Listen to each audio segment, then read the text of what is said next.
இது ஆமா தாத்தா இங்கே நின்றுக்கலாமா பாருங்க இந்த ஊர்ல தண்ணி எப்படி ஓடுதுன்னு. இந்த ஊர் பேர் தான் ஜெகதாபி.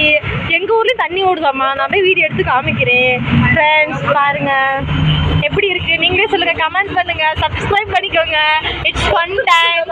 அந்த சேனல் கமெண்ட்ல எப்படி இருக்குன்னு சொல்லுங்க. மழை பெஞ்சா உங்க ஊர்ல அதெல்லாம் சொல்லுங்க. ஷேர் பண்ணுங்க, பெல் ஐகானை கிளிக் பண்ணிடுங்க. தண்ணி பாருங்க உடனே உங்களுக்கு வந்து சேரும். இதெல்லாம் ஒன்றும் இல்லை, என் வானரங்க ஃப்ரெண்ட்ஸ் கூட்டம் தான். ஜஸ்ட் ஃபன் பாருங்க. ஏன் தெரியுமா இங்கே தண்ணி ஓடுது? மழைலாம் அவ்வளோலாம் இல்லை ஃப்ரெண்ட்ஸ். இது ஏன்னா இருங்க மசூதிக்குள்ளே தண்ணி ஓடுது. என்னன்னா ஃப்ரெண்ட்ஸ் இந்த ஊர் வந்து பள்ளத்துக்குள்ள அங்கங்கே குழி தோண்டி வச்சிருக்கனால இந்த ஊர் தண்ணிக்குள்ளே மிதக்குது ஃப்ரெண்ட்ஸ். அதனால தான் வந்து இதில் இவ்வளோ தண்ணி. Not for heavy rain.